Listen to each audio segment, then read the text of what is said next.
Why are you here today and what are you fighting for? I'm here to save the soul of Columbia College Chicago.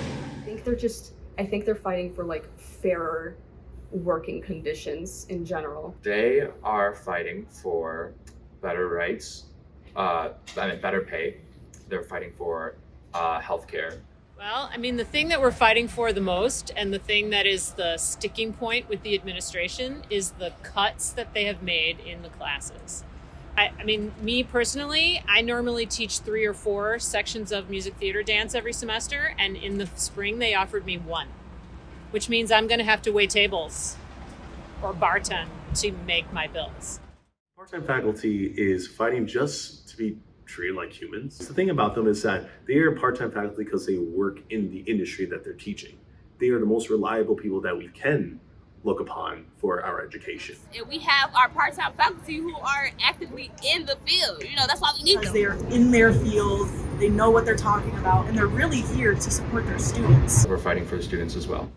And I'm fighting for everybody, for the students, for faculty, for an appropriate contract, and everything that's been going on with the administration. That's why I'm here, for everybody. It's impacted me pretty hard, especially because I commute. So I've been sitting at home for a good while because I only have 1 class during the week. So the strike has actively canceled over half of my classes that are taught by part-time faculty. How many of your teachers are part-time faculty? All of them. Every single one of them. It's for me personally, it's a do or die situation. I don't have any classes. I should have possibly 1 or 2 more classes in spring. I don't. The class size went from 38, which is really outrageous because it should be 24, to 75. 75 students in 4 different classrooms on 4 different floors, taught by full-time faculty for spring. So I think, as I mentioned, we started off, it's a fight for the soul of the school and the history, and for you guys, and for the quality of your degrees, the value of your degrees when you graduate. I'm just unable to really get the experience I need for the career I'm going for, which sucks. And I really enjoy those classes too, so I really miss them. My screenwriting 2 class has been canceled till further notice. We haven't gotten to do any progression on our scripts at all. So I guess I feel much less productive because of it. I've had a lot of the dance students come to me and complain about how they're depressed and they're sad and how their parents are thinking about them transitioning to different schools. So overall, I feel like my mood and just kind of like my progress here at Columbia has definitely felt like it's been very much halted. It feels like we're in kind of this haze period where not much is happening. Some of the most important people that are in my life, which are my faculty, are being treated like this is just really heartbreaking. My education doesn't matter to me if the people who are giving it to me are not being treated fairly. Moving away from performing and becoming a teacher was my sort of second reimagining of my career. And now I am faced with potentially having to do that again because I'm not going to have enough classes here to make a living. That's disheartening. So it's a bit of a roller coaster right now. Outraged, and I'm sure most are. They're definitely concerned. And then I almost feel embarrassed that I picked a school that is having so many issues right now, and I don't even know how to go about having that conversation with my family. I've told them I'm not really going to classes. It's kind of a weird period for the school right now, but I feel they don't really know the full depth of the situation. They'd probably be disappointed and probably scared for my academic future. This is what they're paying for. You know what I mean? They're paying for us to do nothing at the moment. That's just the reality. My teacher, Darty, always tells me your dance classes are $50 to $60 a class. So if you miss class, then you're losing $50 to $60. So for us not even to have control of whether we miss class or we're able to go to class, we're losing money regardless. We were both wondering why the tuition kept on increasing, how it seems it's at an unfair rate, and they are not showing any transparency on why these events are happening, and they're not showing any transparency on where the money's actually going. Everything is out there. That's what they say, but what they practice is different. But the tuition went up 2%. So I'm like, okay, that's fine. Like, I get it. That happens. That's normal. And then the next year, I think it went up by like 5%. And then I think they're trying to go up by 10% to close this $20 million dollar deficit. But we see a constant cut of classes. We see, the money going up, but the class going down, class sizes increase. And they're just leaving the students in the dark.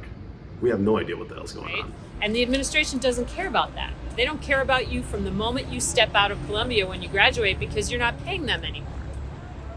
So all they want to do is get you through. Get your money and get you through. They don't care if you have the tools you need. And we are fighting to keep those classes going so that every student at Columbia has all of the tools that they need to work in their chosen field when they graduate. It has become apparent that I was just another number. It's crazy because like a lot of students that want to go here or that sit here are students of color, and a lot of students, we don't have rich moms and dads, we don't have trust funds, like we don't have this money. We're really trying to get the experience and trying to get the education that our parents didn't have to be better or to make more money, because the inflation is really fucked up in today's society. I do not regret it whatsoever. I think it's especially because the faculty here is very experienced in what they do. At least for me, the faculty that I've been with, they're great. And like I didn't come here because I wanted to go to like an Ivy League. Obviously, that's not what we are. No, not at all. Columbia isn't your typical school.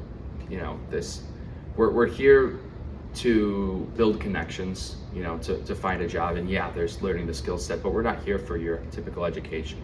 For me, voiceover you can get into without a college degree, but I chose to come here because I felt like it would give me the connections, which yeah, it definitely has. I do think that there are a lot of unique things about this school in its community, in its professors, and in its involvement and like ability to have real world experience. I think in the major specific classes, that is where this school like soars. But in anything outside of that, like I just lack that like growth. So I am a queer, non-binary, disabled student, and I was very excited to come to Columbia because of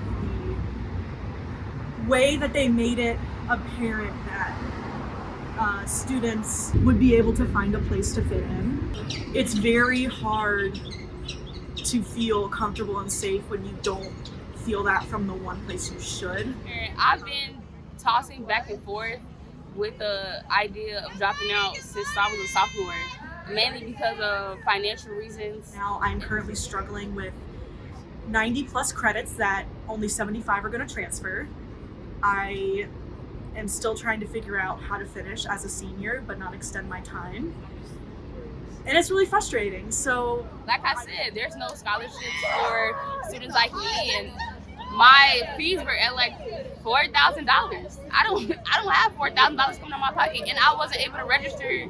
So literally right now I'm working 3 jobs, and I'm also 5 months pregnant, just to put that out there. I'm working 3 jobs, I'm 5 months pregnant, and I'm taking 18 credits. I could get my education anywhere else, but I chose to go to Columbia mainly because the faculty are the part-time faculty. Thank you. Strike or not, quality of the education or not, we're still meeting peers who are interested in the same thing, who we'll potentially be working with one day. I don't regret coming here because I feel like even the strike is a good opportunity for me to learn how to support people who are going through things like this. Everybody who's walked by who said, oh my God, I can't wait to be back in a class. I hope that things are resolved. We support you. The students are supporting you. That is really helpful to our morale standing out here every day. It has been very heartbreaking, but also nice to just see how many people are really supporting each other and trying to be there for each other. I've run into my students here, and it's I haven't a chance to at least talk to them, and they have been incredibly supportive all across the board. A majority of what I've gained from the school have been from part-time faculty, and I want them to be in a place that supports them and doesn't take away from them. I just hope everything turns out okay, sooner than later. I'm just here hoping to be back to work as soon as possible with a fair contract. I hope they come to a resolution soon, because I miss my students and I'd like to get back in the classroom. And we can't wait to see you back when we get these demands, because we will get them.